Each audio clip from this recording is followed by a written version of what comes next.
Bonsoir et bon de semaine. On reprend, pardon, bon de semaine.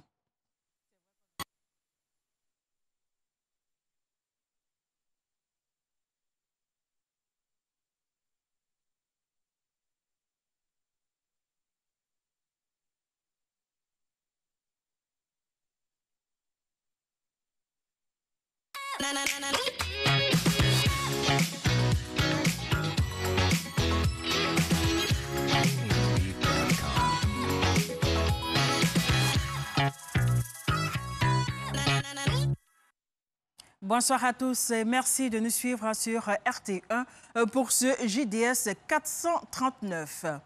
Ils sont là, nos experts du jour, très bien installés d'ailleurs. Roméo Koulibaly, bonsoir. Bonsoir Anne-Marie Nguessan. Henri-Joël Niolou, bonsoir. Bonsoir Anne-Marie Nguessan. Merci d'être avec nous. Plaisir partagé. Les matchs retour des compétitions africaines de clubs se sont disputés ce week-end. En Ligue des champions dimanche, le champion de Côte d'Ivoire, la SEC Mimosa, recevait Tendef FC, le champion du Sénégal. Et comme à l'aller, la SEC Mimosa s'est imposée 1-0 et se qualifie bien sûr pour la suite.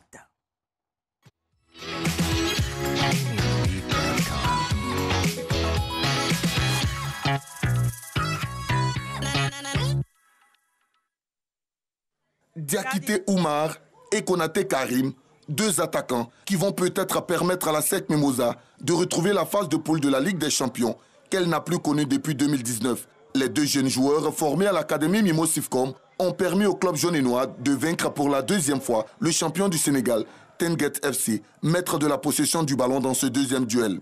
Dominés dans le jeu, les Mimos seront délivrés à la 74e minute. Diakité Oumar, meilleur joueur des jaunes et noirs, réussit un bon contrôle et lance dans l'espace Konaté Karim. Ce dernier élimine son garde du corps avant de battre d'un magnifique geste Baye Cissé. Dans la foulée, les joueurs de Julien Chevalier ont la possibilité de faire le break. Cette fois, Oura Anissé, servi idéalement par Ouma Diakité, trouve le poteau gauche du portier sénégalais. En fin de match, Malik Koundiaï voit son coup franc repoussé par Cissé Karim. Comme à l'aller, la SEC Mimosa s'impose 1-0. Au prochain tour, les Mimos affronteront Belouizdad d'Algérie, qui a éliminé Aqua United du Nigeria. Le match aller se jouera à Abidjan le 15 octobre. Voilà, Henri-Joël Niolou, la SEC Mimosa qui confirme face à cette équipe sénégalaise et se qualifie bien sûr pour la suite de cette compétition. Une confirmation dans la douleur. La SEC a véritablement souffert tout au long des 90 minutes, j'allais même dire de 75 minutes. Car Julien Chevalier a adopté un système qui ne permettait pas à la SEC d'être au mieux de sa forme dans sa philosophie de jeu, c'est-à-dire la possession du ballon, un jeu fait de courtes passes et bien sûr d'efficacité et d'adresse. Julien Chevalier nous a proposé un système avec des joueurs à vocation défensive et surtout Fofana Alassane qui n'était pas aligné au match aller, qui a retrouvé l'aire de jeu, qui est un défenseur. Aka Essis et Doumia Lamine, qui sont des milieux défensifs, qui ont rejoint le groupe, le 11 entrant de la SEC Mimosa. Belle victoire, oui, belle victoire, parce que la SEC s'est qualifiée, mais il faut dire que c'était pratiquement dans la douleur. D'accord, la SEC donc qui se qualifie dans la douleur, comme le dit Henri-Joël Niolou. Est-ce que vous partagez l'avis de Henri-Joël? Oui, effectivement, la SEC se présente à ce match retour-là avec un actif d'un but. Il fallait donc sans doute laisser le loisir de mener le jeu aux Sénégalais. Je pense que ça a été peut-être la tactique de Julien Chevalier, mais en tout cas sur le terrain, Tanguy a eu le ballon, la SEC a fait le dos rond, la SEC a souffert, la SEC s'est contentée d'être dangereux sur coup de pied arrêté ou en phase de contre-attaque. Et d'ailleurs, c'est une contre-attaque très bien menée par Konaté Karim qui montre là toute la palette du buteur, très bon sens du but, il élimine le défenseur et puis d'un joli piqué, il lifte la balle et la SEC s'en sort avec cette victoire-là de 1-0. Mais que ce fut laborieux parce que les actionnaires sont passés par toutes les émotions pendant ce match-là. D'accord, le résultat final, c'est 1-0 comme au match aller. la SEC Mimosa s'est imposée. Oui, il fallait faire véritablement le travail à la maison. La SEC a pratiquement sorti son système de jeu dans les derniers instants de la rencontre, c'est-à-dire depuis les 15 dernières minutes, où la SEC a essayé d'hausser un peu le niveau de son jeu en permettant à son couloir droit animé par Diakito Ouma d'être beaucoup plus décisif et percutant. La preuve, c'est de ce côté est venu le but de la SEC Mimosa. Et puis quand on a l'adresse de l'auteur du but, Konaté Karim, on ne peut que saluer non seulement l'adresse, mais également l'engagement et la volonté de ce garçon de tirer le groupe vers le haut. La SEC a 2 pépites. La troisième, c'est Aki Aziz, qui malheureusement n'était pas aligné au cours de cette rencontre. Une triplette qui est intéressante du côté de la SEC Mimosa, quitte à eux pratiquement d'être plus efficaces au match lors de la phase, de la prochaine phase. Mais il faut tout simplement retenir que l'essentiel a été fait. Un but à 0 au match aller, un autre au match retour. Voilà, c'est le travail qu'il fallait et qu'ils ont réussi grâce pratiquement à la dextérité offensive de ces garçons. Notamment de Konaté et Karim. La SEC Mimosa qui au départ n'avait besoin qu'un d'un match nul pour pouvoir passer, mais a fait un peu plus avec cette réalisation bien sûr de Konaté Karim. Et effectivement, quand on veut viser la Lune, il faut viser quand même les astres beaucoup plus élevés. Et là, on retombe sur la Lune. C'est ce que la SEC a fait. Il fallait forcément composter cette victoire-là pour le moral des Jaunets Noirs et surtout pour l'embellie du football ivoirien qui n'est plus, je veux dire, sur le tabloïd du football africain au niveau des clubs.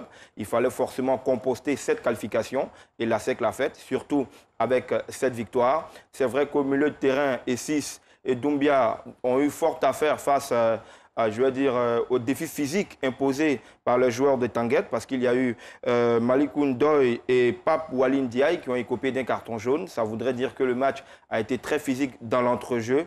Comparé à nos petits gabarits, il a fallu jouer dans les petits espaces. Et c'est ce que Oumar Diakité et Konaté Karim ont fait. Konaté Karim montre ainsi que sa place dans l'équipe nationale n'est pas quelque chose de volé. Il a montré là qu'il est au-dessus de la moyenne. Mais attention, parce que c'est un plus gros calibre qui se présente pour le prochain tour. D'accord. Pour le prochain tour, on va évidemment parler de l'adversaire de la SEC Mimosa, c'est-à-dire Belouizdad, qui à son tour a battu Aqua United 2-0. La qualification de ce club voudrait tout simplement donner une alerte à la SEC Mimosa de faire le travail à la maison. Parce que cette formation ayant été battue à l'étranger est allée renverser la vapeur à domicile. 1-0 au match aller, 2-0 au match retour en terre locale. Donc c'est une formation qui s'est pratiquement fait le dos rond. Elle a obtenu sa qualification dans les derniers instants de cette rencontre. Le but marqué à la 74e minute et le second but pratiquement dans les arrêts de jeu, dans le temps additionnel. Donc il faut tout simplement dire à la SEC que l'adversaire qui vient est un adversaire qui connaît bien sûr cette compétition. Il faut faire le travail à la maison et aller chercher, aller négocier le match retour avec beaucoup plus de sérénité et bien sûr d'engagement. Ce qu'on sait, la SEC sait voyager. La première option, c'est à la maison. Il ne faut pas avoir une pression supplémentaire. Faire le travail, tout simplement permettre aux garçons de prendre du plaisir et laisser les garçons dans les meilleures des conditions pour qu'ils puissent s'exprimer face au CR Belouizdad. D'accord. Romeo Koulibaly, d'abord sur cette victoire de Belouizdad face à Aqua United 2-0. Ils avaient le dos au mur. Ils étaient obligés de rectifier le tir. Et à la maison, c'est ce qu'ils ont fait. Les Rouges et Blancs se sont imposés, se sont qualifiés avec 2 buts d'écart. Ils ont su s'appuyer sur Marcelin Koukpo et surtout sur leur gardien Taoufik Moussaoui, qui est un garçon d'expérience avec ses 30 ans. Ils ont joué en 4-2-3-1, c'est-à-dire une base solide derrière, jeu de transition rapidement vers Koukpo, l'attaquant nominal qui a épuisé cette défense nigériane. Ils ont eu le gain du match. Ils ont donc un regain de confiance parce que ce club algérien est quand même demi-finaliste, quart de finaliste du moins de la précédente édition de la Ligue des Champions. Donc c'est une compétition qu'ils connaissent. Au plan local, ils sont en train de se réaffirmer comme un grand d'Algérie. Donc c'est une équipe qui a envie de prouver, c'est une équipe qui a envie d'avancer face à des jaunes et noirs qui voudront aussi prouver leurs compétences sur le terrain. Ça s'annonce difficultueux. D'accord, donc la SEC Mimosa sera face bien sûr à cette équipe algérienne de Belouizdad. Est-ce que les Mimos ont les moyens nécessaires pour pouvoir faire face à cette équipe? La bonne note, c'est que pour le moment, dans cette compétition, les attaquants de cette formation de Belouizdad sont restés muets, à l'image de Kafala et de Merzougi, qui n'ont pu trouver, qui sont les attaquants nominaux de cette formation de Belouizdad, qui n'ont pu trouver le chemin du filet. Ils sont remis à leur capitaine, qui est un défenseur, un milieu défensif également, qui est Belouizdad Nessak, qui a été l'auteur du but à la 114e minute et qui a transformé le penalty, ces 2 buts ont permis à cette formation de se retrouver là. Ça, c'est une bonne note, de savoir que l'odeur de sainteté offensive n'est pas du côté de cette formation, mais chaque jour suffit sa peine. On peut avoir ces garçons métamorphosés face à l'ASEC Mimosa. Ce qui est plus important du côté de l'ASEC, c'est de jouer son football, jouer selon ses valeurs. L'ASEC a les moyens de pouvoir, j'allais dire, passer ce cap algérien. Il faut jouer avec sa maîtrise, il faut jouer avec ses armes, que son football, j'allais dire, fait de coups de passe, et également la vivacité de ses latéraux, surtout de ses ailiers à l'image de Diakité Oumar, et également l'efficacité de Karim Konaté. L'ASEC peut s'en sortir face à CR Belouizdad. D'accord. Donc, pour vous, l'ASEC Mimosa a les moyens nécessaires de pouvoir faire face à cette équipe et de passer même cette équipe de Belouizdad. L'ASEC est obligée. Voilà, elle est obligée de passer ce cap-là pour accéder à la phase de poule. Mais en face, ils auront fort à faire avec une équipe qui densifie son milieu de terrain, 2 milieux récupérateurs, 3 joueurs à vocation offensive et puis un attaquant nominal qui est assez remuant, qui dézone beaucoup. Donc, si les défenseurs font un marquage individuel, ça va créer des espaces dans le dos de la défense. Ils ont de très bons travailleurs au milieu de terrain, comme Zakaria Draoui ou encore Labri Talbit. Il va falloir faire attention parce que là, Aka 6 et Doumbia ont eu fort à faire avec ce milieu de terrain sénégalais. Ça a été vraiment, vraiment difficile. Sissé Abdul Karim, dans les buts, n'a pas eu grand-chose à faire, à part ce coup franc en fin de partie qu'il a sorti. Il va falloir être beaucoup plus vif et incisif pour le portier ivoirien face à cette équipe de Belouizdad. On va dire pour moi que c'est du 50-50 parce que ces 2 équipes ont envie de prouver, mais un léger avantage au club algérien qui sort d'une campagne de Ligue des Champions et qui a envie de faire encore partie des 16 meilleurs clubs d'Afrique. D'accord. On a les réactions du match ASEC Tendef du Sénégal, c'est-à-dire les réactions des joueurs au micro de Moyabi Diabaté. On les écoute. On préfère marquer un but à chaque fois et assurer l'essentiel. Avec le 1-0, à l'aller, on a pris un ascendant psychologique.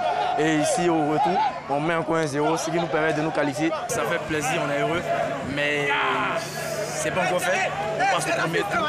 Et là, on est content, on va savourer vite fait. On va se mettre au boulot pour achever ce qu'on a bien débuté. Nous sommes heureux de se qualifier. Maintenant, focus sur le prochain match. Pourquoi pas aller en finale aussi, parce que c'est l'objectif.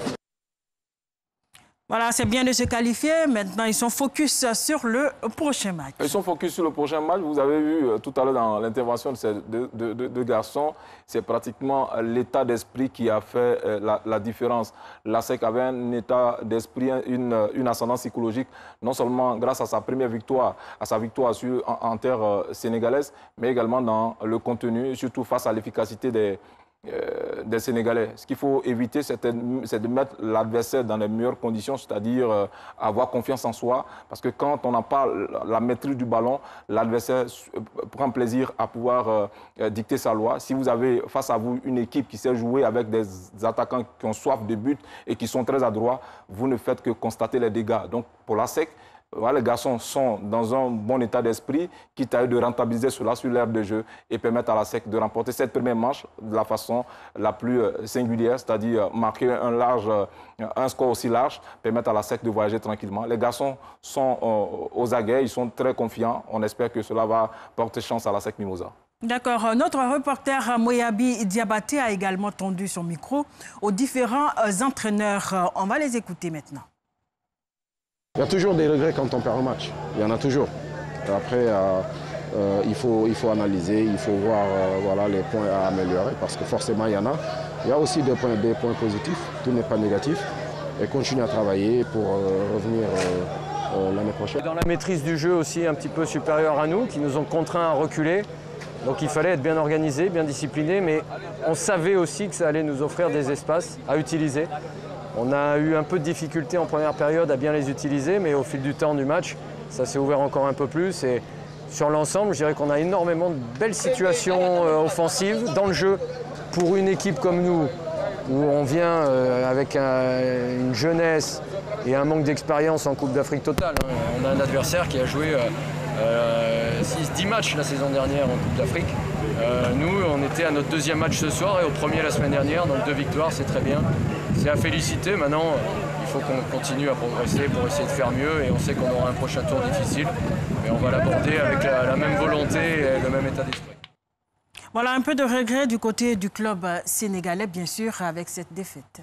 Dominer n'est pas gagné. Ils ont eu le ballon. Ils ont été très imprécis dans les phases offensives. Et puis, au moment où ils s'y attendaient le moins, le coup de poignard est arrivé. Cette équipe sénégalaise a montré de bien belles dispositions en attaque, de bien belles dispositions tactiques. C'était une équipe très bien en place, qui a eu le ballon, qui a su allier jeu direct et jeu fait de petites passes. Malheureusement, devant les buts, tous les attaquants sénégalais n'ont pas su trouver le cadre. Je vais dire peut-être 2 tirs cadrés sur l'ensemble de la rencontre. Cissé Abdelkarim, comme je le disais tantôt, n'a pas eu grand-chose à faire. Et en face, l'ASEC qui a su attendre, l'ASEC qui a su, je vais dire, contenir les assauts sénégalais et puis qui a profité d'une de ses forces, qui est Konaté Karim, pour porter ce coup de poignard-là. Mais attention, si je peux me le permettre, de ne pas commettre les mêmes erreurs qu'avec Belouizdad, parce que les sanctions seront tout autres. C'est un club assez incisif, c'est un club, comme l'a dit l'entraîneur, qui est habitué aux joutes africaines, qui va punir toutes les moindres erreurs de l'ASEC. Il faudra faire 2 matchs parfait pour que l'ASEC puisse accéder au second tour. D'accord, on espère que l'entraîneur de l'ASEC, Mimosa, l'aura compris, chaque match à sa réalité. Chaque match a sa réalité, surtout que les 2 adversaires, Tenguet et Belouizdad, sont 2 écoles différentes, 2 footballs différents. Le football sénégalais, c'est un football direct, fait d'impact physique. Et là, ça sera pratiquement une autre couleur avec le CR Belouizdad. Donc, à lui de prendre véritablement note et pour chercher à marquer son territoire avant d'aborder le second match avec beaucoup plus de sérénité. Oui, tout à l'heure, vous avez demandé, vous avez vu le regret de l'entraîneur sénégalais. Oui, on peut regretter parce que Tenguet a disputé la phase de poule de la récente saison en Coupe africaine et se faire éliminer dès les préliminaires. Il faut tout simplement regretter, et surtout quand on a la possession du ballon, une si large possession du ballon au match retour, on a la possibilité de faire la différence. Pourquoi pas creuser le cas? Ça n'a pas été le cas et on se fait clouer au pilotis à la dernière minute. Je pense qu'on ne peut que regretter, mais ce qu'il faut tout simplement noter du côté du Sénégal, c'est que les jeunes sont en train d'apprendre. Certainement, c'est un nouvel effectif, un jeune effectif qui peut prendre note pour les jours à venir. On va rester avec notre reporter Moyabi Diabaté qui nous parle cette fois-ci des à côté de cette rencontre ASEC Mimosa Tenguef FC.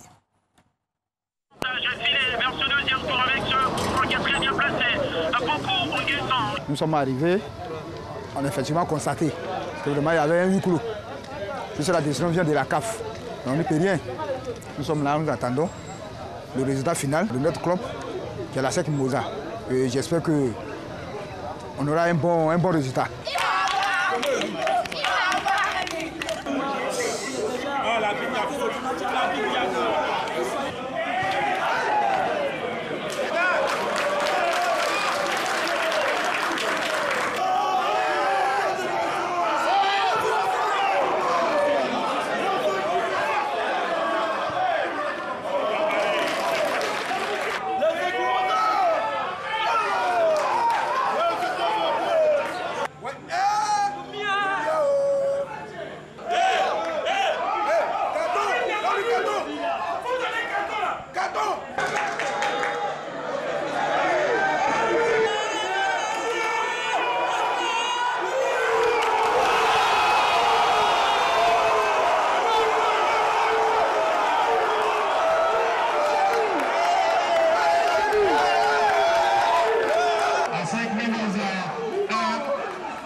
On le remarque, Roméo Koulibaly, le huis clos n'a pas empêché les supporters de l'ASEC Mimosa de se rendre au stade pour supporter bien sûr leur équipe. Voilà, c'est une manière imagée. Quand je disais que les actionnaires sont passés par toutes les émotions, on les voit crispés, on les voit en joie, on les voit soulagés, on les voit même, comme à l'heure accoutumée, être des arbitres bis, en intimant l'ordre à l'arbitre de donner des cartons jaunes où il faut ou bien où il pense qu'il le faudrait. Et bien voilà, c'est tout ça, cette joie du sport-là. Et c'est ce qu'on appelle de tous nos voeux, que cette pandémie-là nous donne ce temps de répit, sorte de notre quotidien, parce que le football sans spectateurs, c'est comme une sauce sans assaisonnement. C'est clair, et les supporters ont besoin d'aller soutenir leur équipe de vive voix en criant, en la soutenant d'une manière qui leur est propre. Oui, et surtout que des initiatives sont prises du côté des différents responsables des équipes pour leur permettre de supporter, ou j'allais dire, leur permettre de soutenir leur formation. Du côté de la SEC Mimosa, on voit le mur jaune qui est en alerte maximale, qui permet à tout un chacun de se sentir concerné par la vie du club. Sous d'autres cieux, l'Azida Banguru, plusieurs clubs connaissent cet engouement autour de ces différentes équipes. On espère que d'ici là, les choses vont permettre à ces passionnés de sport de pouvoir être plus actifs que d'être passifs, comme les contraintes signifiées par la Confédération africaine de football. Merci beaucoup, Henri-Joël Niolo. Nous allons passer maintenant à un autre temps fort de l'actualité sportive nationale. Il s'agit bien sûr de l'Assemblée générale ordinaire de la Fédération ivoirienne de football qui s'est tenue ce samedi 18 septembre au Plateau. Et on retient que le quitus sur le bilan financier de l'exercice 2020 a été ajourné. Nos reporters sont Patrick Dadier et Konaté Ngamblé. Le quitus, l'une des questions centrales de cette Assemblée générale ordinaire, a été ajournée. Pourtant, des messages d'apaisement et de rassemblement avaient été lancés dès l'entame de ces assises, la 59e du genre débutant en présence de 79 membres actifs sur les 81 que compte la Fédération ivoirienne de football. Le peuple et le monde du football mondial nous regardent. Prenons en main notre destin et dans la transparence et la responsabilité citoyenne, faisons franchir à notre football ce cap si décisif de la stabilité et de la qualité durable qui fera la fierté de tous. Dans ce que nous allons conduire, dans ce que nous allons faire, voyons ce qui peut aider le football ivoirien à aller de l'avant. Si nous entendons sur ce qui est essentiel, non seulement ce football grandira pour l'honneur et l'image de la Côte d'Ivoire, mais chacun des acteurs pourra alors en tirer profit. Après une minute de silence en hommage à Augustin Sidi Diallo, ex-président de la Fédération ivoirienne de football, place aux échanges. Pendant 8 heures d'horloge, dirigeants des clubs et groupements d'intérêt ont passé en revue les états financiers et les activités de 2020. Avec 43 voix sur 73, l'Assemblée a refusé d'approuver le bilan comptable du comité exécutif sortant. N'ayant pas pu approuver les comptes, évidemment, il n'y a pas pu avoir de quitus. Nous avons tout simplement reporté l'approbation des comptes et les quitus à la prochaine Assemblée générale. L'Assemblée se retrouvera dans un mois pour plancher à nouveau sur le quitus. Le processus menant au congrès électif de la Fédération ivoirienne de football est désormais enclenché. Élection à la présidence de la Fédération ivoirienne de football aura lieu au plus tard le 20 décembre 2021. Voilà, la Côte d'Ivoire qui est résolument engagée dans le processus électoral avec bien sûr cette Assemblée générale ordinaire qui s'est soldée par un quitus ajourné.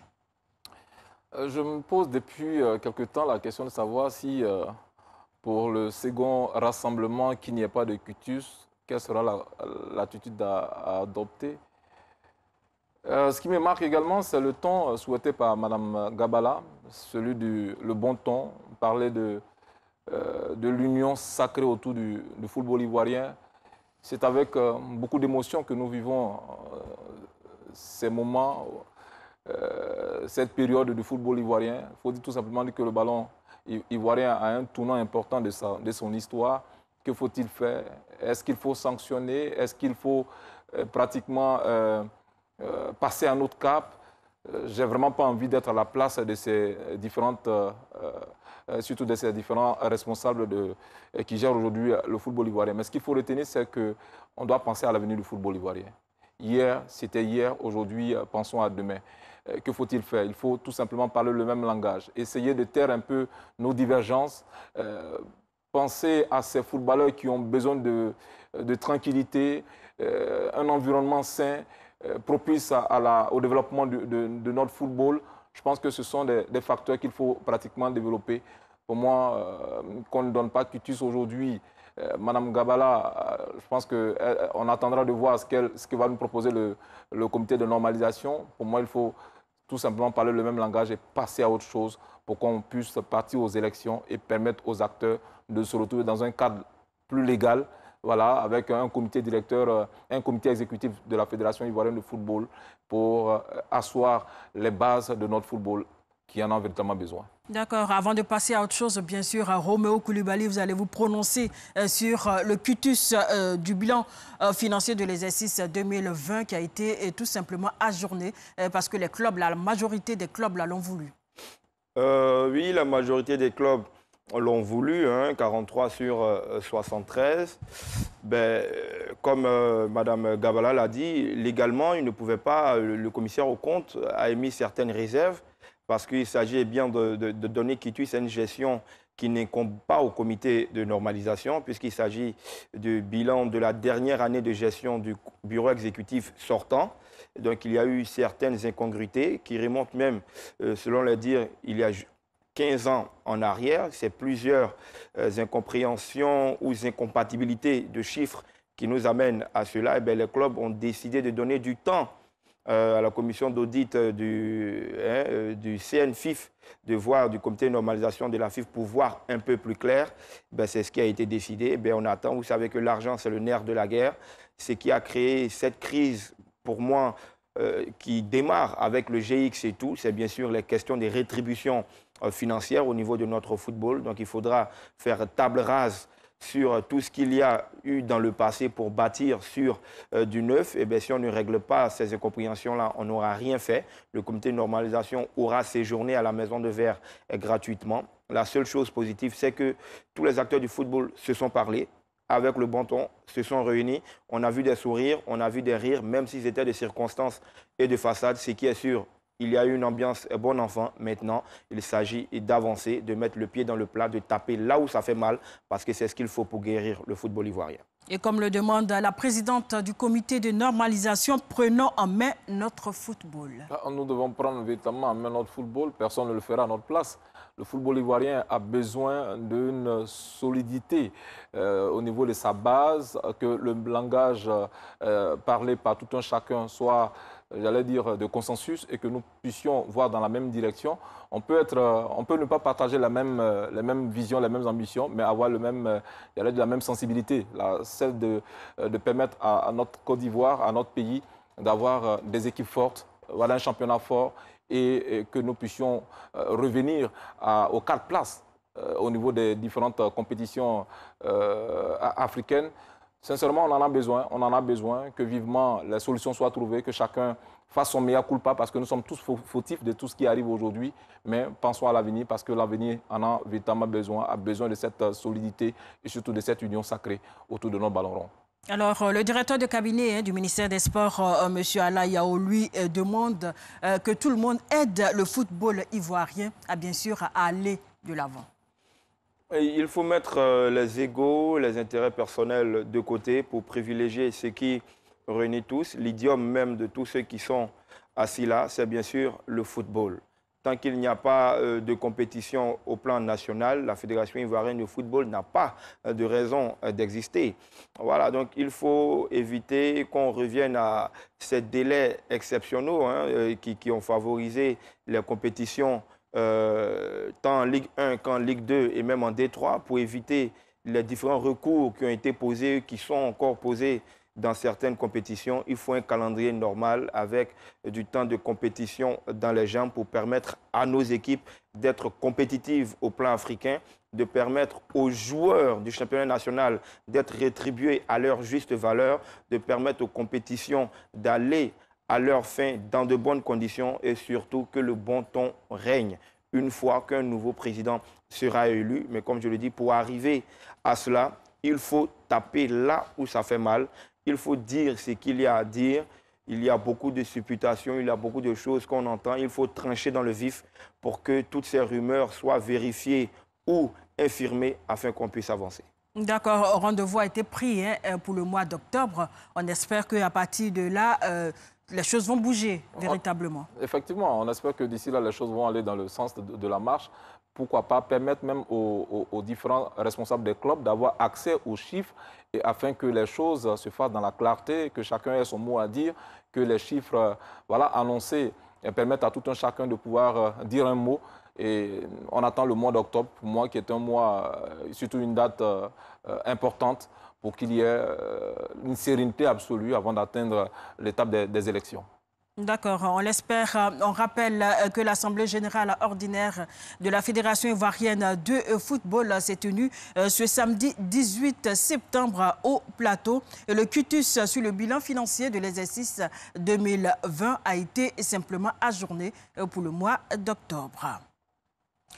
On va parler maintenant, sinon on va partir maintenant à l'intérieur du pays pour le Saint-Louis Foot Festival 2021 qui a connu son apothéose samedi dernier dans le village d'Assouba à 5 km d'Aboisseau. Les détails, c'est avec Jean-Sylvain Esso.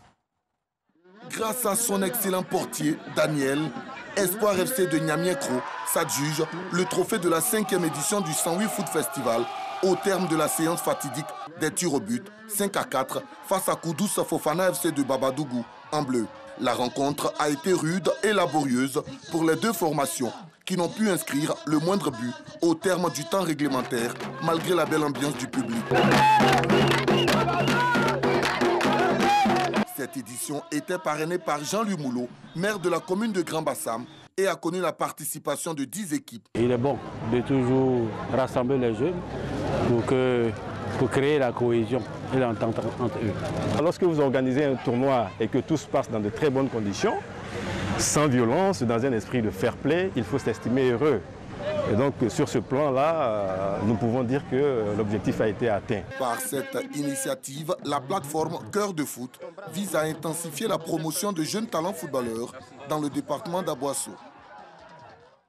Voilà, Saint-Louis Foot Festival qui s'est déroulé bien sûr dans une très belle ambiance à Assouba, quelque part non loin d'Aboisseau. Oui, il faut que le foot soit proche des populations, surtout à travers ces valeurs qui sont aujourd'hui mises au devant dans cette situation que nous connaissons. Nous sommes en pleine promotion de la cohésion sociale et le football, c'est le partage, le football, c'est l'amitié et c'est ce qui accourt dans nos contrées. Si au plus proche ou au plus loin ou dans le pays profond, les populations vivent véritablement ensemble dans l'amitié et le respect de l'autre, ça va rejaillir sur les grandes agglomérations et pour un État et un pays beaucoup plus prospère. D'accord. Henri-Joël Niolou. Une base solide n'est pas qu'impacter la solidité également du sommet. Donc vous voyez aujourd'hui ces jeunes qui partagent cette passion non seulement du sport, du football en particulier, mais également ces aînés qui viennent leur apporter cette plateforme d'expression. Pour moi, c'est tout le monde qui gagne, la jeunesse gagne, tout le monde gagne et c'est l'État des Côte d'Ivoire, surtout le pays qui gagne avec cette atmosphère de cohésion sociale. D'accord, merci beaucoup. On va partir maintenant pour l'actualité sportive internationale.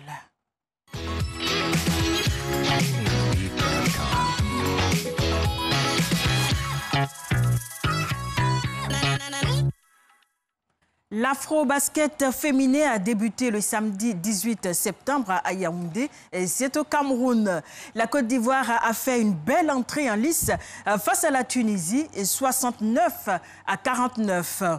Et puis, c'était dimanche, mais ce lundi matin, la Côte d'Ivoire a malheureusement concédé une défaite devant le Mali, 63-76. Tous ces détails avec Aude Alégbé. Berté Salimata, qui totalise 20 points, 2 rebonds et ses coéquipières en orange permettent à la Côte d'Ivoire d'aller à la pause avec le score de 35-24 grâce à leur jeu collectif et les précisions dans les tirs. À la reprise, la Tunisie s'appuie sur Lou Biriwafa, 17 points, 4 rebonds pour tenter de revenir au score. Les éléphantes s'envolent et sont à 53-33 au terme du 4e carton. Les Ivoiriennes continuent sur leur lancée pour s'imposer 69-49 au buzzer final. Pour la bataille avec le Mali, l'ogre du groupe D de cette 25e édition de l'Afro-Basket Dames au cours de la deuxième journée, la Côte d'Ivoire en blanc lui a tenu tête 37-36 à la mi-temps et 54-51 au terme du troisième quart-temps. Dans le dernier acte, les Ivoiriennes baissent d'intensité.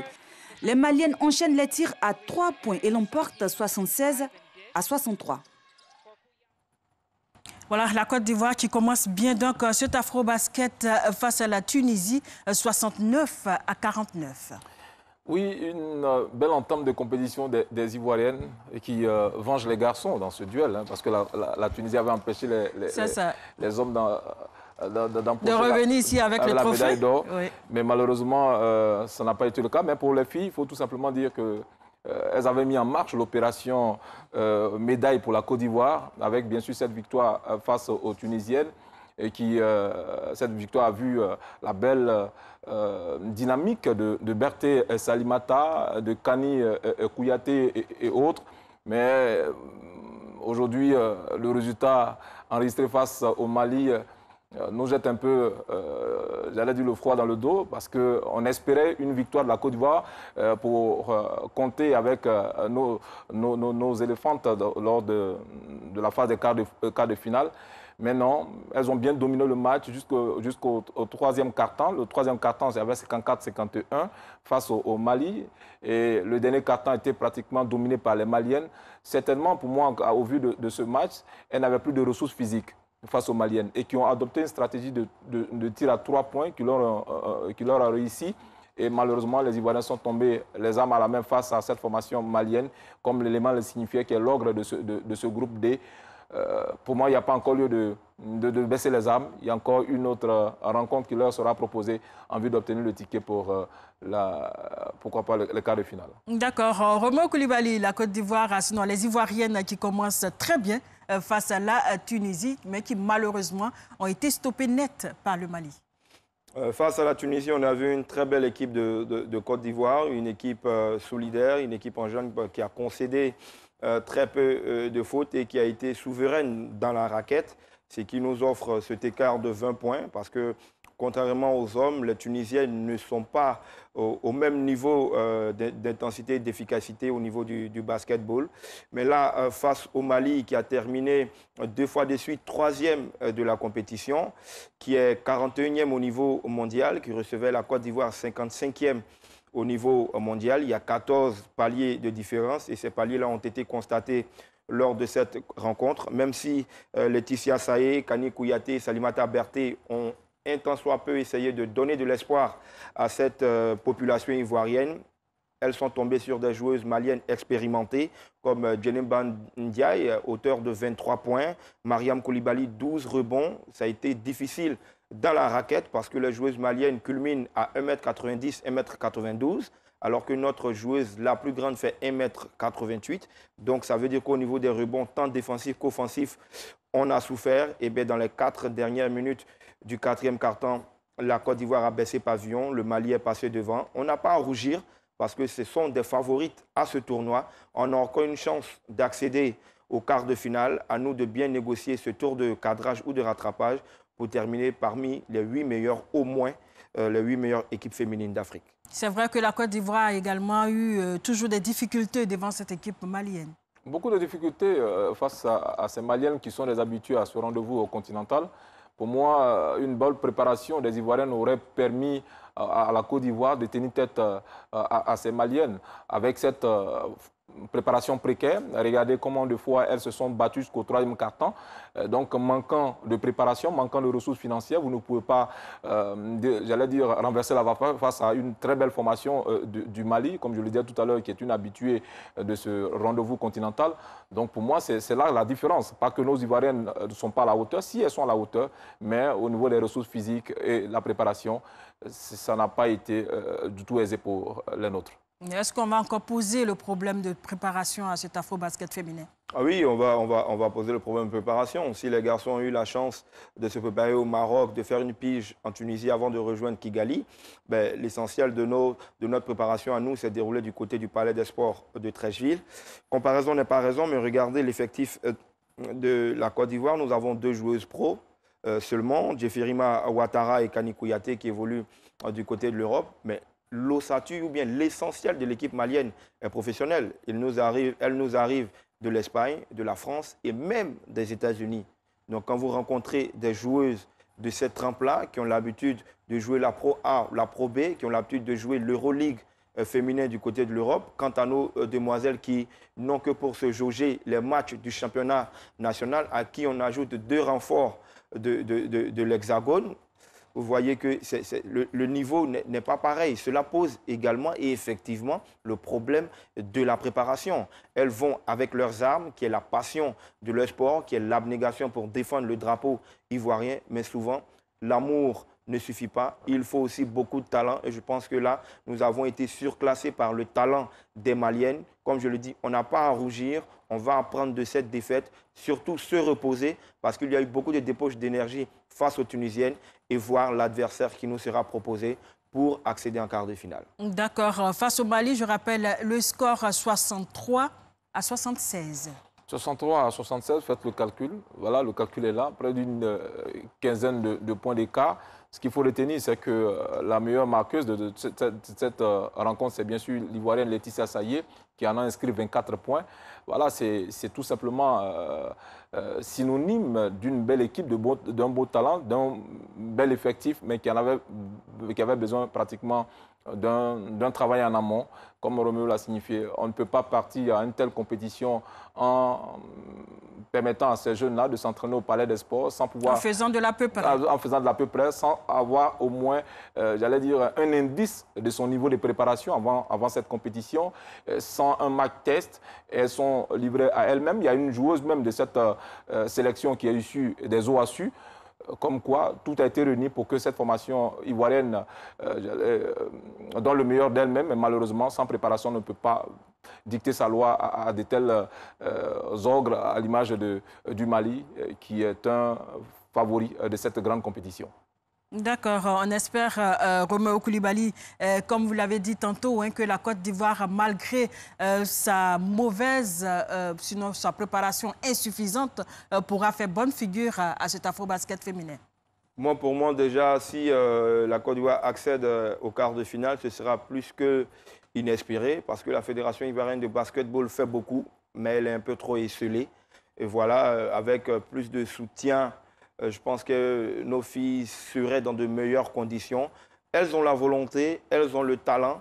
Maintenant, il y a la disposition tactique sur l'aire de jeu parce que là, dans les 5 dernières minutes des derniers quarts-temps, c'est vrai que le sélectionneur ivoirien, le technicien serbe, a demandé beaucoup de temps mort, mais on a constaté que c'est à partir de là que les filles ont baissé pavillon. Sans doute que le message n'est pas très bien passé parce qu'il y a aussi la barrière de la langue. Parce qu'ils s'expriment généralement en anglais. Nos joueuses qui évoluent ici au plan local, est-ce qu'elles ont l'essentiel, les aptitudes nécessaires pour s'accaparer des consignes et les mettre en action sur le parquet? Il y a aussi ça. Pour moi, on ira en quart de finale. Maintenant, qu'elles nous rendent encore plus fiers d'elles en passant ce cap des quarts de finale et pourquoi pas terminer dans le dernier carré et cerise sur le gâteau sur le podium. On l'espère en tout cas. On l'espère parce que ça a été l'objectif avant de partir du côté du Cameroun. L'objectif, comme tout à l'heure, la première médaille pour la Côte d'Ivoire parce qu'elles n'ont jamais accédé à un podium. Elles ont la volonté et l'envie d'y être. Je pense que cette envie va leur permettre de se transcender, de donner le meilleur d'elles-mêmes. En tout cas, on espère que nos Ivoiriennes iront un peu plus loin et que ces quarts de finale de cet Afro-Basket 2021 qui se déroule en ce moment même à Yaoundé, au Cameroun. On va terminer avec la finale de la 20e édition du championnat d'Afrique de volleyball féminin qui a été remportée par le Cameroun devant le Kenya pour la 3e fois de suite. Les détails, c'est avec Véronique Conan. Les Camerounaises sont les patronnes du volleyball africain. Elles ont battu pour la 3e fois de suite 3-7 à 1 en finale le Kenya qui a gagné cette compétition 9 fois en 20 éditions. Les 2 sélections rivales et meilleures équipes africaines au classement mondial représenteront l'Afrique au prochain championnat du monde qui se tiendra du 26 août au 11 septembre 2022 aux Pays-Bas et en Pologne. Voilà, le Cameroun donc qui remporte cet afro-basket, la CAN de volleyball féminin qui s'est déroulée à Kigali, au Rwanda. Voilà, je veux dire que la capitale rwandaise est devenue la capitale des sports demain. Ouais. Après le basket, voici le volley. Ce sont les deux meilleures équipes du continent africain, le Kenya et le Cameroun, qui se disputent cette suprématie-là. Encore une fois, les Lions indomptables ont fini par dompter les Kenyanes en ne laissant échapper qu'un seul set. Là, elles montrent leur hégémonie au niveau africain. Maintenant, il va falloir confirmer cela du côté de la Coupe du Monde, parce que là, ce sera une autre paire de manches. Nous aurons bien sûr les Brésiliennes qui font figure d'orgue au niveau mondial. Espérons que l'Afrique ait un comportement honorable à cette compétition. Décidément, ça ne va pas du tout pour le Kenya à ce championnat de volleyball. Surtout, 3 fois de suite. Surtout face au Cameroun, parce qu'en 2017, la finale a été remportée par le Cameroun, en 2019 également, et en 2021, le Cameroun réussit à se défaire du Kenya. Je pense que la domination de ces deux nations est partie du fait que le volleyball au niveau des clubs a été revu à la hausse. Le niveau des équipes est intéressant, parce qu'il y a beaucoup d'équipes du côté du Kenya qui pratiquent ce volleyball, à l'image du Pilar du Kenya. Donc, au niveau du Cameroun également, il y a des belles formations. Ils ont misé sur la formation au niveau de ces deux pays. Le résultat se traduit par leur présence au niveau du tableau final entre le Cameroun et le Kenya. Malheureusement, voilà, l'actualité aujourd'hui, c'est le Cameroun qui domine tout sur son passage. Le Kenya qui se refait surtout de son passé en pensant à ces 9 victoires acquises en 20 éditions. Ça ne suffit pas, il faut rester toujours attaché à la volonté de pouvoir réussir, et le Cameroun le réussit bien. Après le 2-7-0, le Kenya a tenté de revenir dans le match en réussissant le troisième set, ça veut dire 2-7-1. Et le Cameroun a revu encore sa stratégie à 3-7-1. Le Cameroun est passé haut les mains face au Kenya. Pour moi, c'était une très belle victoire. Aujourd'hui, il faut chercher à faire la formation. C'est au niveau de la formation que tout part. Le Kenya forme, le Cameroun forme, il se retrouve à cette étape de la compétition. Au niveau de la Côte d'Ivoire, il faut revoir également au niveau de la formation, permettre à la SEC d'avoir une pépinière, permettre à l'AS Standard ou le Stella d'avoir des pépinières pour que nous ayons d'ici 2, 3, 4 ans, pourquoi pas 5 ans, une équipe nationale forte et également des clubs champions forts qui puissent permettre à la Côte d'Ivoire de pouvoir engranger des médailles d'or. D'accord. Le Kenya et le Cameroun donc, sont qualifiés pour le championnat du monde qui aura lieu en Pologne et aux Pays-Bas en 2022. Ils auront à hausser le niveau, parce que le niveau européen et le niveau mondial du volleyball, c'est totalement différent du niveau africain. Là, on a vu de très belles défenses au filet.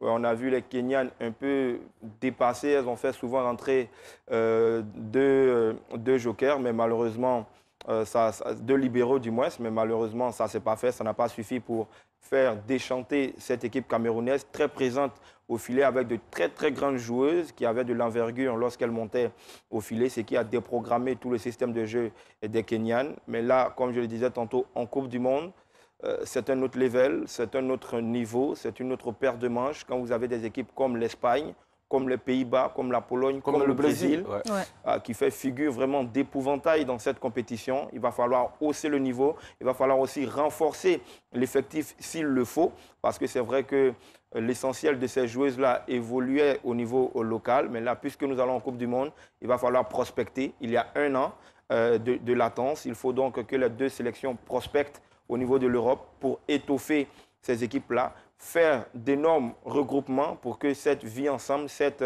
je vais dire, osmose entre les joueuses soit encore plus développée, afin que lors de cette Coupe du Monde, on n'ait pas honte, mais plutôt qu'on ait un comportement honorable. On l'espère en tout cas pour ce championnat d'Afrique de volleyball. La médaille de bronze est allée au Maroc qui a vaincu le Nigeria sur le score de 3-7-0. 3-7-0, ce Nigeria qui avait été battu par le Cameroun en demi-finale 3-7-0 également. Je pense que le Maroc vient dans cette logique de formation également qui a a son mot à dire au niveau du volleyball africain.